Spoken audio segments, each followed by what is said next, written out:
tak kunjung turun mengakibatkan sumur-sumur warga di Prabumuli mengalami kekeringan.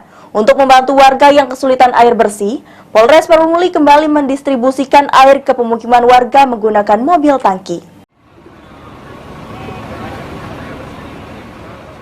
Puluhan penampung air milik warga mulai dari dirijen hingga drum berjejer siap menampung air bersih yang dibagikan Polres Prabumuli. Pendistribusian air kali ini dilaksanakan di Kecamatan Cambai pada Rabu 4 Oktober 2023. Sebelumnya Polres Prabumuli juga sempat membagikan air bersih ke sejumlah wilayah yang mengalami kekeringan seperti Kelurahan Majasari, Tanjung Raman, dan Belakang Pasar.